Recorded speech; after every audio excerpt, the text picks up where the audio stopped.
नमस्कार विद्यार्थियों, Vidya Bharati education group Ajitgarh की ऑनलाइन क्लासेज में आपका हार्दिक स्वागत है।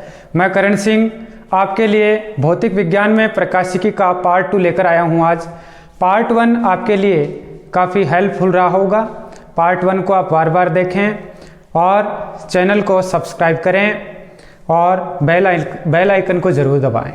आगे देखते हैं प्रकाशिकी का पार्ट 2। पार्ट 2 में हम आगे चलते हैं, बात करते हैं गोलीय दर्पण। गोलीय दर्पण, स्फेरिकल मिरर। गोलीय दर्पण की बात करेंगे तो हम पहले देखेंगे कि गोलीय दर्पण होता क्या है, गोलीय दर्पण किसे कहते हैं, ठीक है, गोलीय दर्पण बनाते कैसे हैं। तो देखिए बेटा, अपने पास कोई भी कांच का खोखला गोला है, ये अपने पास कोई कांच का खोखला गोला है, ये कांच का खोखला गोला है, ठीक है। इसके मैं एक पार्ट को काट देता हूँ, ये देखना मैंने इस पार्ट को काट दिया, ठीक है ना। इस पार्ट को काट दिया तो ये जो है, ये पार्ट कट गया अपना इधर वाला, ठीक है। तो ये जो है ये अपना गोलीय दर्पण हो गया, ठीक है। तो आप क्या कहेंगे, किसी खोखले कांच के गोले के कटे हुए भाग को गोलीय दर्पण कहते हैं, ठीक है। तो ये आपका क्या हो गया, गोलीय दर्पण, ठीक है ना। तो आप क्या कहेंगे, किसी कांच के खोखले गोले के कटे हुए भाग के एक पृष्ठ पर पॉलिश कर दी जाए तो दूसरे पृष्ठ से प्रकाश का परावर्तन होता है, इसे हम क्या कहते हैं, गोलीय दर्पण कहते हैं, ठीक है ना। तो आप क्या कहेंगे कि यदि किसी कांच के खोखले गोले के एक भाग को काटकर इसके एक पृष्ठ पर पॉलिश कर दी जाए तो दूसरे पृष्ठ से प्रकाश किरणों का परावर्तन होता है, इसे हम क्या कहते हैं, गोलीय दर्पण कहते हैं। तो आप क्या कहेंगे, किसी कांच के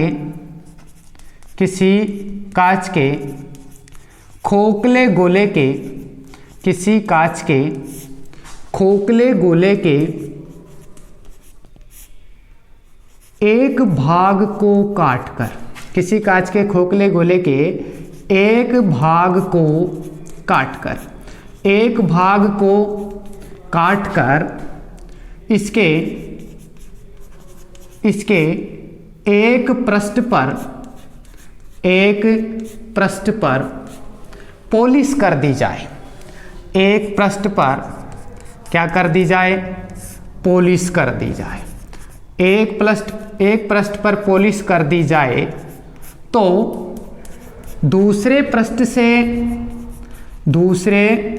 से प्रकाश किरणों का परावर्तन होता है, ठीक है। दूसरे पृष्ठ से प्रकाश किरणों का क्या होता है, परावर्तन होता है, ठीक है ना, परावर्तन होता है। इसे हम क्या कहते हैं बेटा, गोलीय दर्पण कहते हैं, ठीक है। ये हो गया गोलीय दर्पण।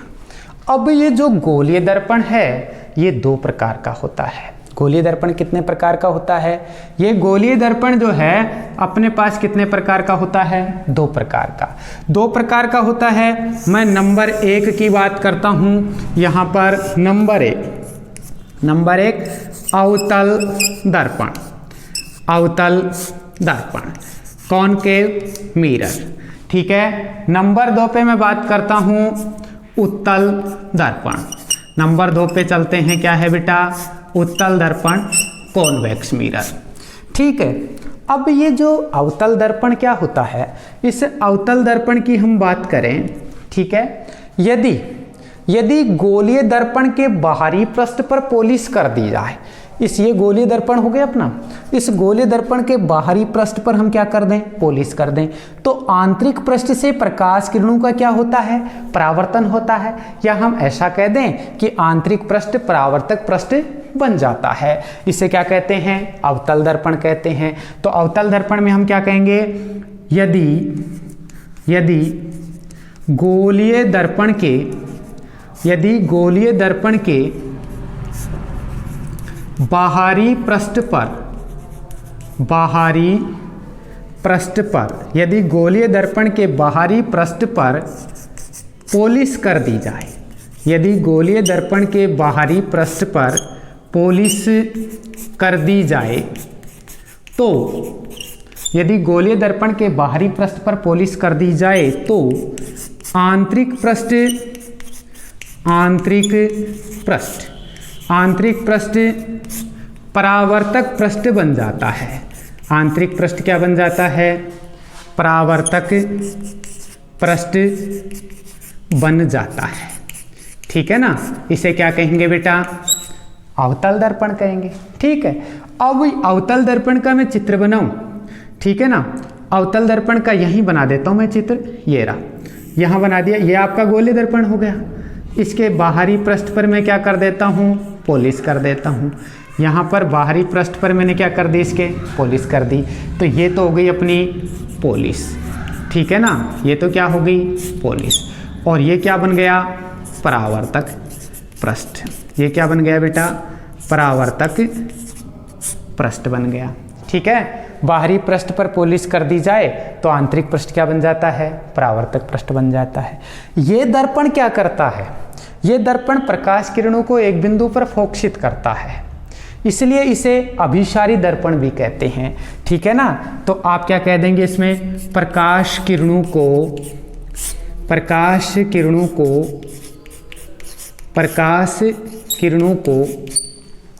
एक बिंदु पर फोकसित करता है। एक बिंदु पर क्या करता है? फोकसित करता है। एक बिंदु पर फोकसित करता है। ठीक है, अतः इसे क्या कहते हैं? अतः इसे अभिसारी दर्पण भी कहते हैं। इसे क्या कहते हैं बेटा? अभिसारी दर्पण कहते हैं।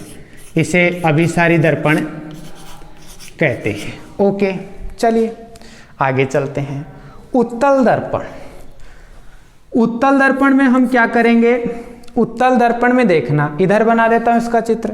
ये देखिए, ये आपका गोलीय दर्पण, ठीक है, इसके आंतरिक पृष्ठ पर हम क्या कर दें? पॉलिश कर दें। गोलीय दर्पण के आंतरिक पृष्ठ पर हम क्या कर दें? पॉलिश कर दें। तो बाहरी पृष्ठ क्या बन जाएगा? परावर्तक पृष्ठ बन जाएगा। इसे हम क्या कहेंगे? उत्तल दर्पण। तो आप क्या कहेंगे? यदि गोलीय दर्पण के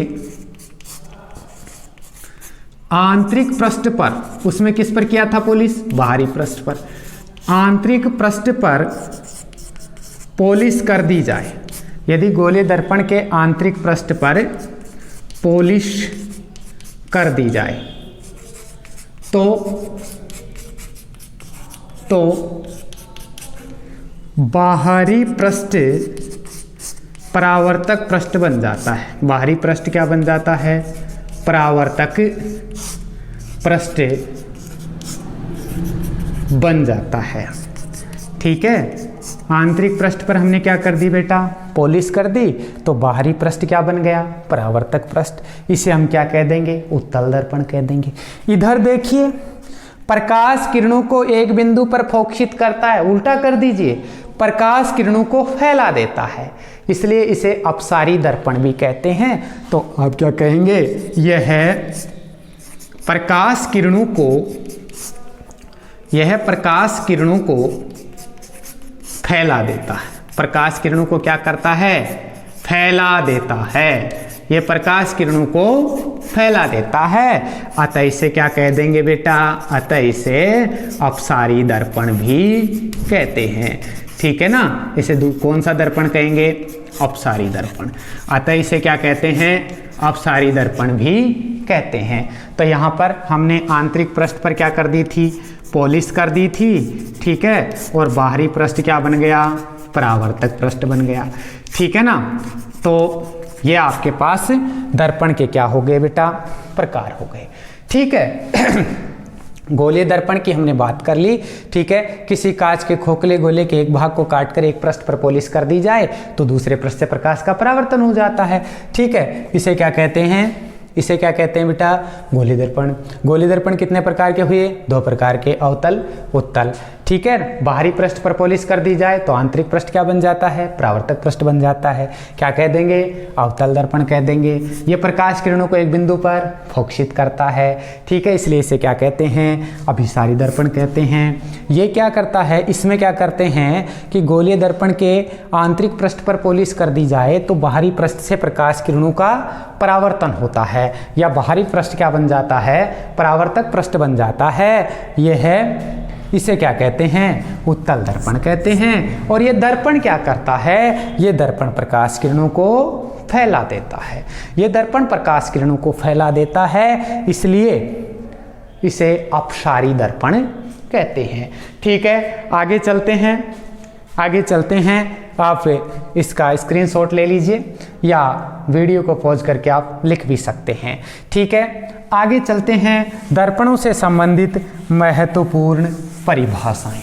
ठीक है, दर्पणों से संबंधित हम महत्वपूर्ण परिभाषाओं की बात करेंगे। ठीक है ना, दर्पण से संबंधित महत्वपूर्ण परिभाषाएं। ठीक है, परिभाषाओं में हमारे पास इसमें से बोर्ड में छोटे छोटे क्वेश्चन आपको पूछे जाएंगे। ठीक है, एक आधा क्वेश्चन पूछा जाता है बोर्ड में। ठीक है, तो देखते हैं कौन कौन सी परिभाषाएं आप पढ़ेंगे। ठीक है, तो देखना, दर्पणों से संबंधित, आगे आप हेडिंग लगा सकते हैं। ठीक है, दर्पणों से संबंधित महत्वपूर्ण परिभाषाएं। दर्पणों से संबंधित, दर्पणों से संबंधित महत्वपूर्ण परिभाषाएं। दर्पणों से संबंधित महत्वपूर्ण परिभाषाएं। परिभाषा, अब देखना बेटा, पहली परिभाषा की मैं बात करूं, पहली परिभाषा द्वारक की बात आती है। नंबर 1, द्वारक। द्वारक होता क्या है? ठीक है, अब सुनना, हमने क्या किया कि खोखले कांच के गोले के एक भाग को काटा तो अपने पास क्या प्राप्त हुआ? गोलीय दर्पण। सुनना, तो इधर बना देता हूं मैं, ये देखिए, ये अपना गोलीय दर्पण है। ओके, अब सुनना, आपको मैं पूछूं कि बताइए, मैंने इस पृष्ठ पर पॉलिश कर दी, इस पृष्ठ पर मैंने क्या कर दी बेटा? पॉलिश कर दी। फॉर एग्जांपल, इस पृष्ठ पर मैंने क्या कर दी? पॉलिश कर दी। ओके, इस पृष्ठ पर मैंने क्या कर दी? पॉलिश कर दी, बाहर वाले पृष्ठ पर। ठीक है, आप कहेंगे अवतल दर्पण बन गया, छोड़ो उसको, कोई दिक्कत नहीं, अवतल दर्पण बन गया तो बन जाने दो।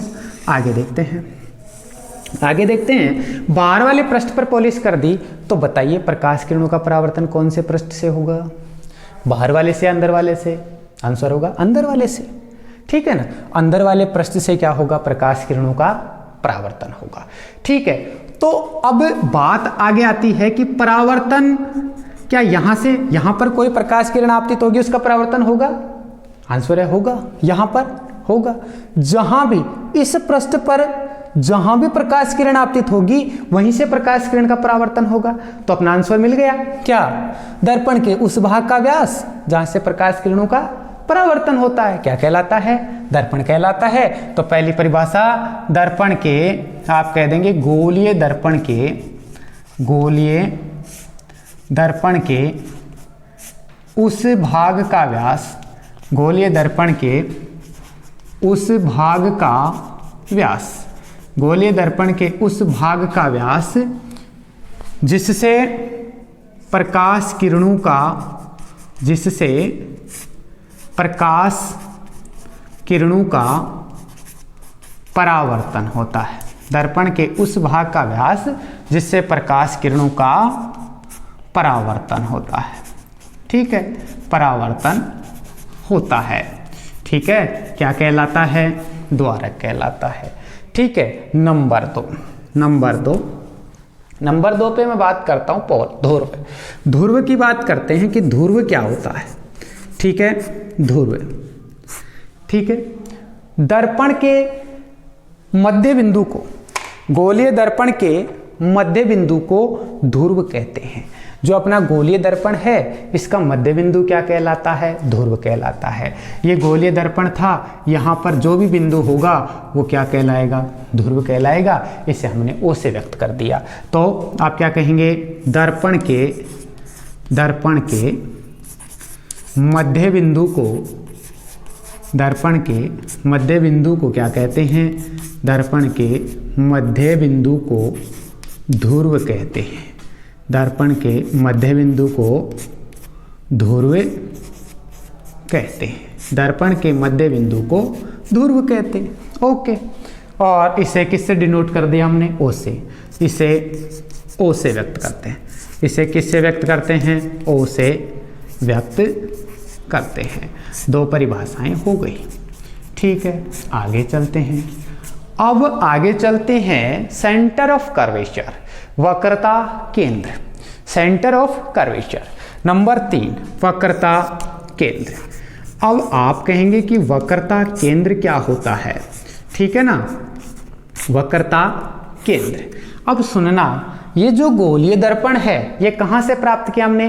कांच के खोखले गोले से। ठीक है, तो अपने पास जो स्फीयर था, ठीक है ना, जो अपने पास कांच का खोखला गोला था उसका केंद्र तो होगा। तो मान लीजिए यहाँ पर उसका केंद्र था, तो आप क्या कहेंगे? जो उस कांच के खोखले गोले का केंद्र था वही क्या है? वक्रता केंद्र है। तो आप क्या कह देंगे कि ये लीजिए, ये आपका क्या हो गया? वक्रता केंद्र। ठीक है ना, तो उस कांच के खोखले गोले का केंद्र, उस कांच के खोखले गोले का केंद्र, उस कांच के खोखले गोले का केंद्र, उस कांच के खोखले गोले का केंद्र जिसका दर्पण कटा हुआ भाग है। जिसका दर्पण क्या है? दर्पण कटा हुआ भाग है। ठीक है ना, भाग है। ठीक है, क्या कहलाता है? वक्रता केंद्र कहलाता है। आगे कहलाता नहीं लिख रहा हूं। ठीक है ना, अब सुनना, आगे चलते हैं radius of curvature. Radius of curvature क्या होती है? तो यहां से देखिए, आपका ये सेंटर ऑफ कर्वेचर है, ये आपका पोल है। ठीक है, इन दोनों के बीच की जो डिस्टेंस है, ठीक है, इन दोनों के बीच की जो डिस्टेंस है वो रेडियस ऑफ कर्वेचर है। ठीक है, तो आगे अगला नंबर 4 पे चलते हैं, वक्रता त्रिज्या, रेडियस ऑफ कर्वेचर, वक्रता त्रिज्या। तो ध्यान देना, किस किस के बीच की दूरी है? ध्रुव और वक्रता केंद्र के बीच की दूरी। तो आप लिख देंगे यहां पर दर्पण के ध्रुव व वक्रता केंद्र के बीच की दूरी। दर्पण के ध्रुव व वक्रता केंद्र के बीच की दूरी वक्रता त्रिज्या कहलाती है। दूरी वक्रता त्रिज्या कहलाती है, और इसे कैपिटल आर से डिनोट करते हैं। ठीक है, आप लिख देंगे आगे, इसे कैपिटल आर से व्यक्त करते हैं। कैपिटल आर से व्यक्त करते हैं। ठीक है, आगे चलते हैं, व्यक्त करते हैं। ओके, ये आपकी कैपिटल आर हो गई। ठीक है, इसके आगे चलते हैं मुख्य अक्ष। नंबर 5 यहीं लिख देता हूं मैं। नंबर 5 मेन अक्ष, मुख्य अक्ष। मुख्य अक्ष की मैं बात करूं, ठीक है, मुख्य अक्ष। अब सुनना, मुख्य अक्ष क्या है? मुख्य अक्ष यहां पर ये जो है ये आपकी मुख्य अक्ष है। ये क्या है? मुख्य अक्ष है। दर्पण के ध्रुव व वक्रता केंद्र से गुजरने वाली, दर्पण के ध्रुव दोनों से गुजरनी चाहिए, अकेले से नहीं। दर्पण के ध्रुव व वक्रता केंद्र से गुजरने वाली रेखा क्या कहलाती है? मुख्य अक्ष कहलाती है। ठीक है, तो आप क्या कह देंगे? दर्पण के ध्रुव व वक्रता केंद्र, दर्पण के ध्रुव व वक्रता केंद्र से गुजरने वाली क्या? रेखा। ठीक है, गुजरने वाली रेखा दर्पण के ध्रुव व वक्रता केंद्र से गुजरने वाली रेखा मुख्य अक्ष कहलाती है। ठीक है, मुख्य अक्ष कहलाती है। ठीक है, सारी परिभाषाएं आपको समझ में आ रही होंगी। ठीक है, ध्यान से सुनिए, समझ में आ जाएंगे। ठीक है ना। अब आगे चलते हैं। ये बात हो गई अपनी मुख्य अक्ष की। ठीक है, इसके आगे चलते हैं बेटा मुख्य फोकस। ठीक है, मुख्य फोकस की मैं बात करूं, मैं इसको मिटा रहा हूं। आगे चलिए, आगे चलते हैं। ठीक है, आगे चलते हैं मुख्य फोकस। ठीक है, मुख्य फोकस की हम बात करेंगे आगे।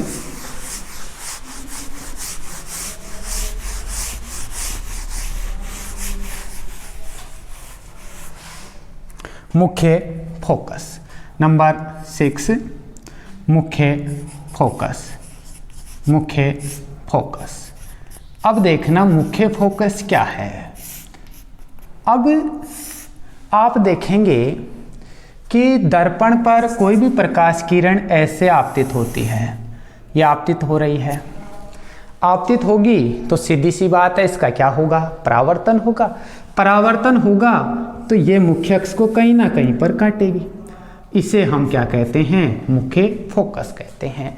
ठीक है, तो आप क्या कहेंगे, आप क्या कहेंगे, दर्पण पर आपतित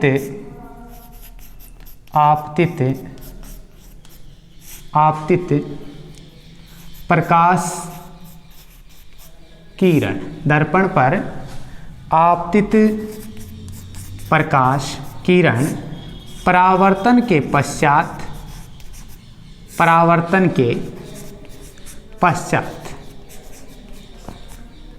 मुख्य अक्ष को जिस बिंदु पर काटती है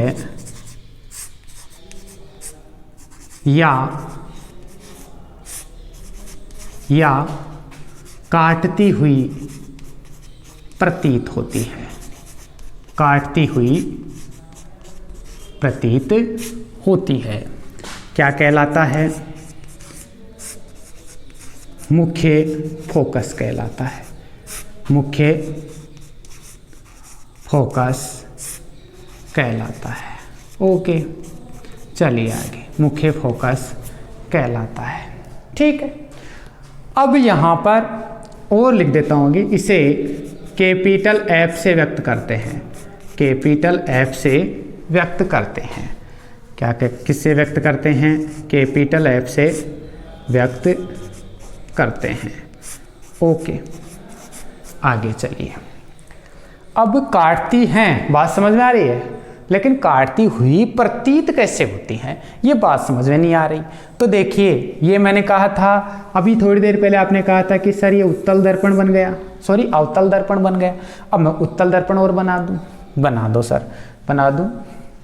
देखिए, ये आपका अभी तक गोलीय दर्पण है, मैं इसको उत्तल दर्पण बना रहा हूँ। ये मैंने इसको क्या बना दिया, उत्तल दर्पण बना दिया। ठीक है सर, आगे चलो। ये इसका पोल हो गया। ठीक है सर, ये इसका सेंटर ऑफ कर्वेचर हो गया। ठीक है सर, अब इधर से कोई प्रकाश किरण आपतित होती है तो इसका परावर्तन होगा। सीधी सी बात है, क्या होगा, परावर्तन होगा। तो परावर्तन होता है तो ये दर्पण को पार तो करेगी नहीं, ऐसा नहीं कि ऐसे काट देगी, नहीं काटेगी। तो इसका परावर्तन होगा तो ऐसे टकराकर इसी माध्यम में वापस लौट जाएगी। ठीक है, अब इसको पीछे की ओर बढ़ाएं तो यहाँ से ये आती हुई प्रतीत होगी, इस बिंदु पर काटती हुई प्रतीत होती है। ठीक है ना, तो इसे हम क्या कहते हैं, मुख्य फोकस कहते हैं। तो अवतल दर्पण के लिए तो ये वास्तव में काट रही है और उत्तल दर्पण के लिए काटती हुई प्रतीत होती है। ठीक है, इसके आगे नंबर 7 पे चलते हैं। 7 नंबर की डेफिनेशन अपनी है फोकल लेंथ। ठीक है, ये तो अपना मेन फोकल हो गया। आगे चलते हैं फोकल लेंथ, फोकस दूरी। ठीक है, आगे बात करते हैं फोकस दूरी। ठीक है, अब फोकस दूरी क्या है, बात करते हैं फोकस दूरी किसे कहते हैं। ठीक है, फोकस दूरी है क्या, तो बच्चों इधर देखना, ये क्या है, ये सर मुख्य फोकस है। ये क्या है, ये ध्रुव है। ध्रुव और मुख्य फोकस के बीच की दूरी ही क्या कहलाएगी, फोकस दूरी कहलाएगी। तो हम क्या लिखेंगे, दर्पण के ध्रुव व मुख्य फोकस, दर्पण के ध्रुव व मुख्य फोकस के बीच की दूरी फोकस दूरी कहलाती है। क्या कहलाती है, फोकस दूरी कहलाती है। ओके, दर्पण के ध्रुव व मुख्य फोकस के बीच की दूरी क्या कहलाती है, फोकस दूरी कहलाती है। इसे स्मॉल एफ से व्यक्त करते हैं। किससे व्यक्त करते हैं बेटा, स्मॉल एफ से। ये स्मॉल एफ हो गया। ठीक है, तो आप क्या कह देंगे, इसे स्मॉल एफ से व्यक्त करते हैं, इसे स्मॉल एफ से व्यक्त करते हैं। ओके, चलते हैं आगे। ये आपकी बात हो गई फोकस दूरी की। इसके आगे चलते हैं तो फोकस तल। फोकस तल की आगे हम बात करते हैं तो देखना फोकस तल क्या होगा। फोकस तल से पहले फोकस तल की हम बात करें, फोकस तल हम किसे कहेंगे ये देखते हैं। तो देखना बेटा, जो अपना फोकस तल होगा, ये फोकस तल मुख्य अक्ष के लंबवत और फोकस बिंदु से ऊर्ध्वाधर गुजरेगा। ठीक है ना, तो आप क्या कहेंगे, फोकस तल की आप बात करेंगे, फोकस तल। ठीक है ना, फोकल प्लेन, फोकस तल। ठीक है, तो आप क्या कहेंगे, दर्पण के मुख्य अक्ष, दर्पण के मुख्य अक्ष के लंबवत, दर्पण के मुख्य अक्ष के लंबवत फोकस बिंदु से गुजरने वाले ऊर्ध्वाधर तल को, गुजरने वाले ऊर्ध्वाधर तल को फोकस तल कहते हैं। तल को फोकस तल कहते हैं। ये बात हो गई आपकी फोकस तल की। ठीक है, अच्छा, इसके आगे हम बात करते हैं। ठीक है, इसके आगे हम बात करते हैं सीमांत किरणें। अगला सीमांत किरणें, सीमांत किरणें। और सीमांत किरणों की हम बात करेंगे तो सीमांत किरणें क्या होती हैं, दर्पण के मुख्य अक्ष, ये आपके पास ये दर्पण हो गया। ठीक है, इस दर्पण में ये मुख्य अक्ष हो गई। ठीक है, अब दर्पण के मुख्य अक्ष से दूर, दर्पण के मुख्य अक्ष से दूर दर्पण के किनारों पर आपतित प्रकाश किरणें सीमांत किरणें कहलाती हैं। ठीक है, इसके जस्ट आगे हम बात करेंगे उपाक्षीय किरणें। उपाक्षीय किरणें क्या होंगी, दर्पण के मुख्य अक्ष के समीप, दर्पण की मुख्य अक्ष के समीप दर्पण के मध्य भाग में आपतित प्रकाश किरणों को उपाक्षीय प्रकाश किरणें कहेंगे। जो यहाँ पर दर्पण के किनारों पर, अंतिम किनारों पर जो आपतित होंगी, ये तो क्या है, सीमांत किरणें हैं। और जो मुख्य अक्ष के समीप दर्पण के मध्य भाग में, लगभग मध्य भाग में आपतित होंगी, इन्हें हम क्या कहेंगे, उपाक्षीय किरणें। तो सीमांत किरणें क्या हैं, दर्पण के मुख्य अक्ष, दर्पण के मुख्य अक्ष से दूर, दर्पण के मुख्य अक्ष से दूर दर्पण के किनारों पर, दर्पण के किनारों पर आपतित प्रकाश किरणें, आपतित प्रकाश किरणें सीमांत किरणें कहलाती हैं। ठीक है, आपतित प्रकाश किरणें क्या कहलाती हैं? सीमांत किरणें कहलाती हैं। ये बात हो गई अपनी सीमांत किरणों की। ठीक है, इसके आगे देखते हैं उपाक्षीय किरणें, उपाक्षीय किरणें। ठीक है, ये लास्ट परिभाषा अपनी उपाक्षीय किरणें। तो क्या कहेंगे? दर्पण के, देखिए ये दर्पण है, मुख्य अक्ष के समीप लगभग मध्य भाग में जो आपतित होंगी वही क्या है? उपाक्षीय किरणें। तो दर्पण के मुख्य अक्ष के समीप, दर्पण के मुख्य अक्ष के समीप दर्पण के मध्य भाग में आपतित, मध्य भाग में आपतित प्रकाश किरणें, प्रकाश किरणें उपाक्षीय किरणें कहलाती हैं। ठीक है, ये बात हो गई उपाक्षीय किरणों की। ठीक है ना, उपाक्षीय किरणें कहलाती हैं। ठीक है, आगे चलते हैं, आगे चलेंगे। ये उपाक्षीय किरणें हो गई। ठीक है ना, ये उपाक्षीय किरणों की बात हो गई, ये सीमांत किरणों की बात हो गई, ये आपकी फोकस तल की बात हो गई। चलिए आगे चलते हैं, आगे चलते हैं। वीडियो को पॉज करके आप लिख सकते हैं, स्क्रीनशॉट ले सकते हैं। चलिए इसको मिटाता हूँ। आगे चलते हैं दर्पणों के लिए चिन्ह परिपाटी, दर्पणों के लिए चिन्ह परिपाटी, गोलीय दर्पण के लिए चिन्ह परिपाटी। आगे हम चिन्ह परिपाटी पढ़ेंगे, इस चिन्ह परिपाटी के अनुसार ही हम आगे चलेंगे। सुनना, आगे देखना चिन्ह परिपाटी में हम क्या करने वाले हैं। चिन्ह परिपाटी तो देखना, दूरियां नापने के लिए चिन्ह परिपाटी।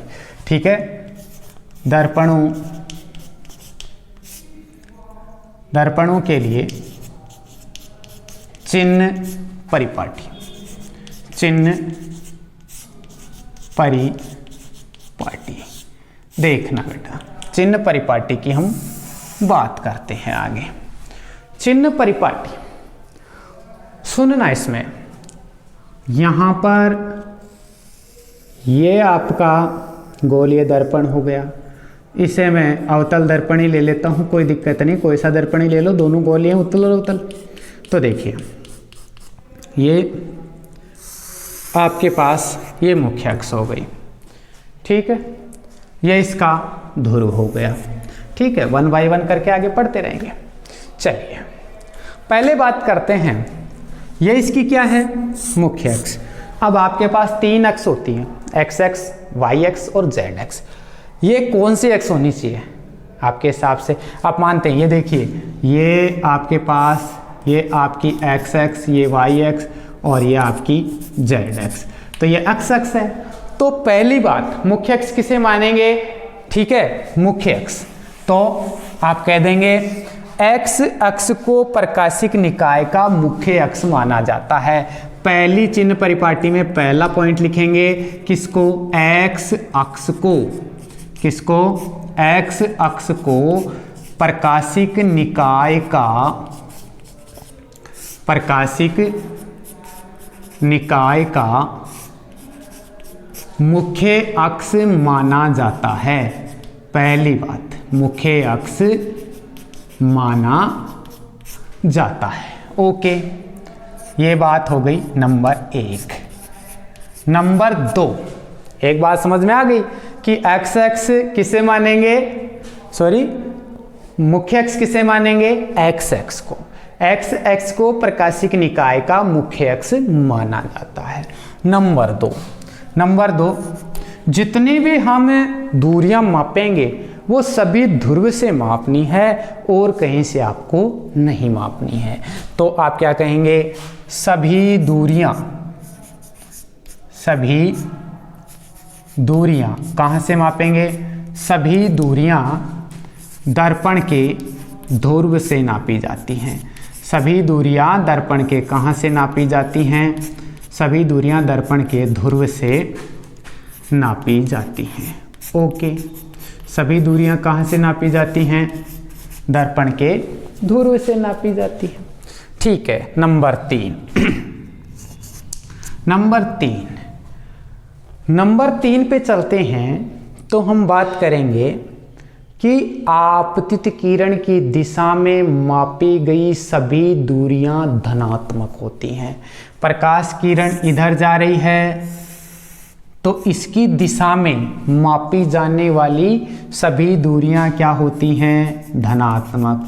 तो ये आपतित किरण हो गई, तो आप क्या कह देंगे? आपतित किरण। ठीक है, दूरियां कैसी होंगी? सभी धनात्मक।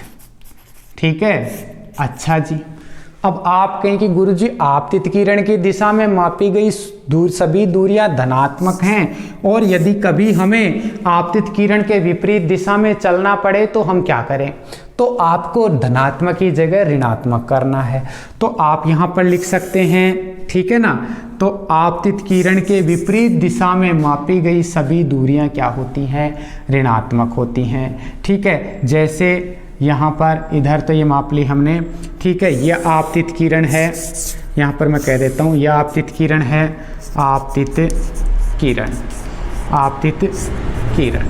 अब आपतित किरण के विपरीत दिशा में, ये तो इसी दिशा में चल रहे हैं, आपतित किरण के विपरीत दिशा में सभी दूरियां क्या होती हैं? ऋणात्मक होती हैं।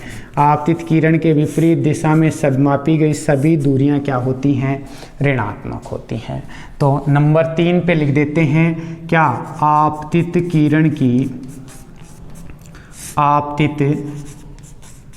किरण की दिशा में, आपतित किरण की दिशा में मापी गई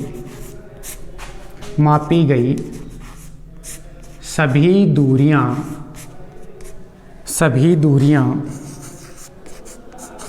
धनात्मक। सभी दूरियां क्या हैं? धनात्मक।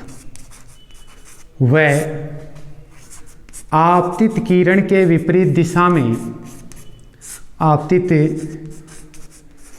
किरण के विपरीत दिशा में मापी गई सभी दूरियां ऋणात्मक होती हैं। बात समझ में आ गई होगी। दूरियां क्या होती हैं?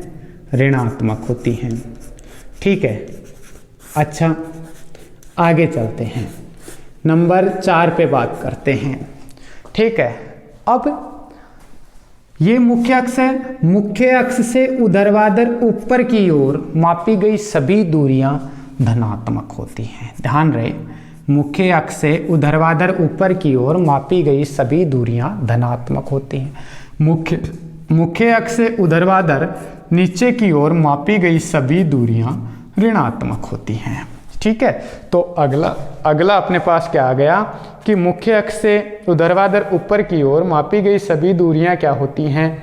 धनात्मक होती हैं। मुख्य अक्ष से ऊर्ध्वाधर नीचे की ओर मापी गई सभी दूरियां क्या होती हैं? ऋणात्मक होती हैं। नंबर 4 आप क्या कहेंगे? मुख्य अक्ष से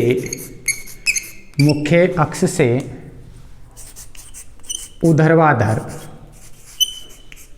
ऊपर की ओर, मुख्य अक्ष से ऊर्ध्वाधर ऊपर की ओर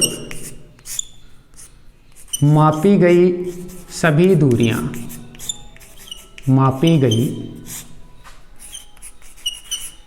सभी दूरियां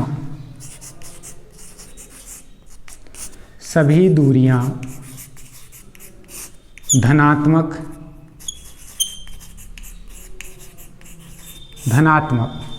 तथा मुख्य अक्ष से ऊर्ध्वाधर नीचे की ओर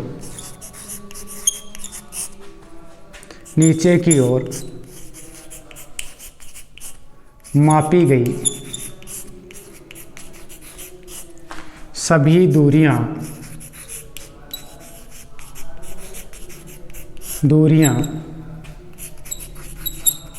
ऋणात्मक होती हैं।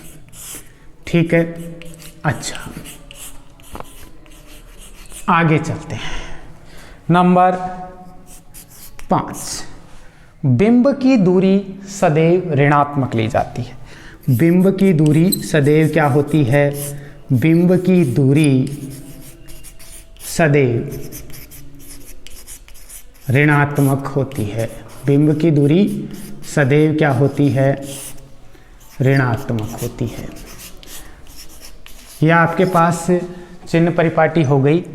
पहली हमने क्या देखी कि एक्स एक्स को प्रकाशिक निकाय का मुख्य अक्ष माना जाता है। नंबर 2 पे हमने बात की कि सभी दूरियां दर्पण के ध्रुव से नापी जाती हैं। नंबर 3 पे हमने बात की कि आपतित किरण की दिशा में मापी गई सभी दूरियां क्या होती हैं?